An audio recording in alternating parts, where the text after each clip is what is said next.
Today, we're mostly driving the Mustang Mach-E, but, and it's a big but, does it live up to the Mustang name? At first glance, you may think that's not a Mustang. They just whacked a Mustang badge on an SUV. But everyone seems to want an SUV nowadays, so maybe Ford have played it well. We'll let you decide. First impressions, it looks fantastic on the outside. It's definitely turned a lot of heads. You can certainly see the traditional sporty muscle car design shining through.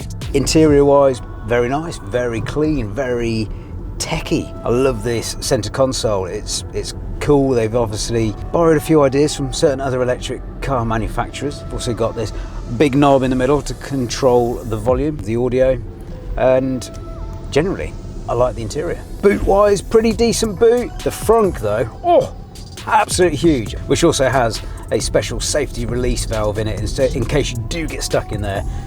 There's a button inside to let you out. The boot has a capacity of 402 litres, increasing to 1,420 litres with the rear seats folded away.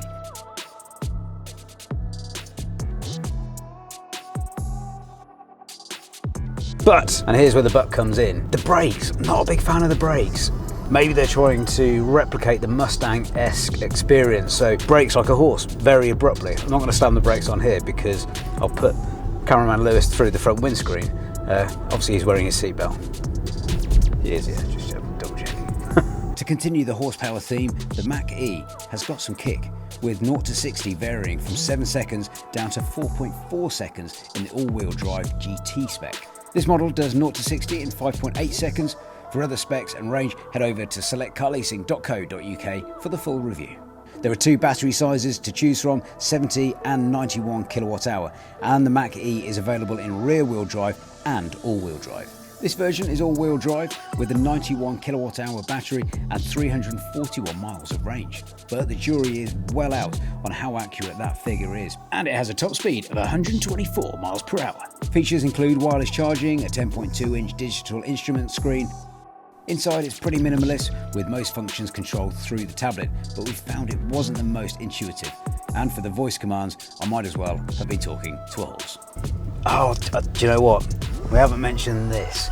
The fact that when you get in the car, you have to go through this whole rigmarole of pressing this OK button to get these alerts off the screen. So it's got an alert to tell you to put your belt on, alert to tell you the door's open, and you've got to get it off the screen before you can see what you actually want to see. It's quite annoying. Cup holders, yeah, decent cup holders. Door bins are pretty good. We're on the bumpiest road in Surrey at the moment, and it is a bit stiff on the old suspension, I'm not gonna lie. Got a handle there, but no handle here, so you've got to put your fingers behind the door, which could be potentially life-threatening. Oh, this is a very cool feature. If you haven't got your key, you can use a PIN code to open the door. We haven't set it up, but I believe it works.